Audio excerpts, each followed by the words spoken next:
Hi everybody, John Liebman here. This is for BassPlayersOnly.com. Today we're talking to heavy metal icon of Rob Zombie fame and of Ozzy Osbourne fame, Rob Blasko Nicholson. Hey Blasko. What's up, man? How you doing?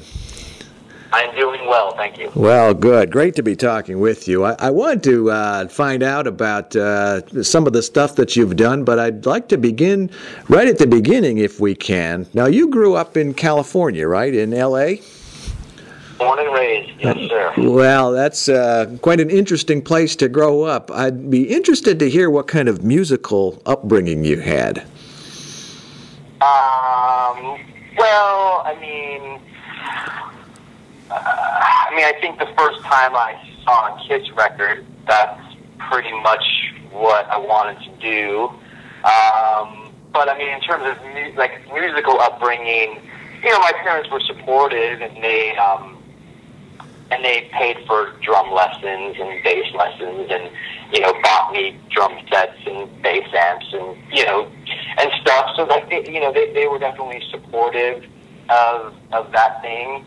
And but it kind of started motoring pretty quick, and they were supportive of that too. I started playing drums at an early age, and that kind of went nowhere really. It was fun, but I kind of went nowhere. So I switched over to bass in my early teens, and then. I did that for a little while, and then I just started jamming in bands, and then I got in a band that got a record deal when I was like 15, and we started putting out records and going on tour, when I was 16 years old. So I was still, living at home with the parents and stuff at that point. And this was 1986, and, at that point you'd go on tour, and it'd be like, okay, see you in a week or 2 weeks or however long we were going out. And it wouldn't be like we had cell phones or internet connections. It was like you'd have to scrape up change to put in a payphone to call home, So they were pretty supportive at an early age of me and, my band dudes renting a van and going out on tour and with no real communication. In hindsight, in hindsight, the fact that we even, survived that thing is, you got to figure this is mid-'80s, and we were like a sort of a punk rock speed metal band. And, I think looking back on it, a lot of the situations that we were in were relatively dangerous. And stuff that I wouldn't even consider doing now, we slept on strangers' floors and stuff. So my long-winded answer, my musical upbringing was, up in it.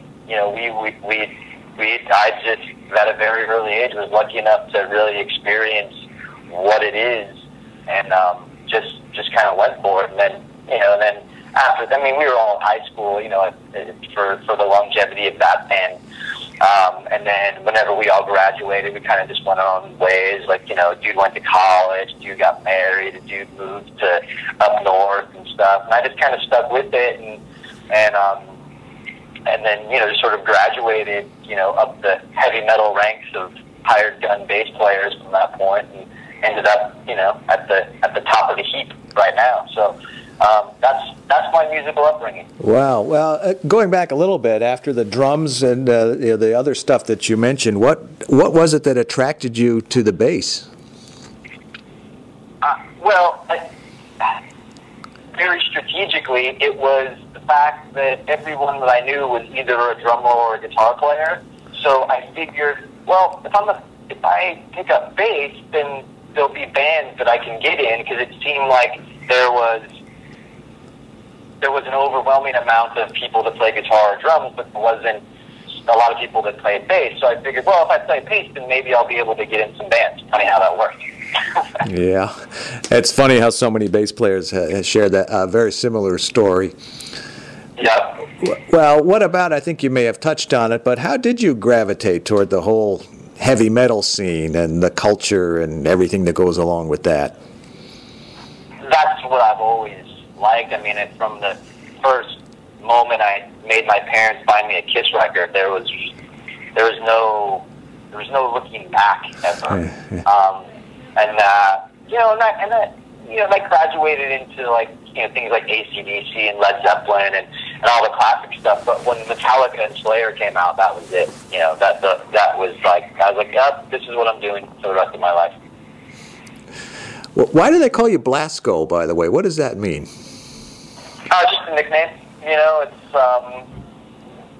It's sort of acquired from the Rob Zombie days, and just something that stuck, and just kind of sets me apart. There's only one of me, so whenever I'm calling, like it's me, and you're not confusing me with 10 other Robs that you may know. Yeah. Nobody says Blasko who? Yeah, no, never. Well, you mentioned Rob Zombie. Tell me about that gig. What was that like? It was great, man. I mean, it was at the time when I got the phone call to do the gig, I was working. I was working 2 jobs. I was working because I was like between music gigs, right? So I was like hawking used clothes in some vintage store, and then by nighttime I was bartending at this bar. So I was working. I was working a lot. I was doing two jobs, double duty, and just surviving. And then I got the call to join that, and that changed my life considerably. I mean, I was in his band for 8 years, and I learned a lot about the business, and it was a really great period. I mean, we did some really cool stuff, and so yeah, it was a remarkable time that I'm definitely very, very gracious of having the opportunity to do that. Because, like I said, it was the catalyst to do everything that I'm doing now, whether it's playing in Ozzy's band or managing bands or just all the things that I'm doing. That was the big part of the process. I mean, if it wasn't for that gig, it's hard to say what I'd be doing now. I'd probably still be bartending and selling used clothes. So I'm glad that didn't happen. Yeah, as are the rest of us. Well, who was in the band at the time? Were there a lot of different players throughout that 8-year period, or was it a pretty stable cadre of musicians? No, the first run at it, it was the Rob Zombie band, and then we took a little break for him to go make some movies and stuff, and then whenever he fired it back up, it was me and Rob, obviously, and then we had 2 new guys. We had John Five was playing guitar, and Tommy Clefettis was playing drums, and so that was the shift after the movie break. But both eras were fun. It was a good time. This is for BassPlayersOnly.com.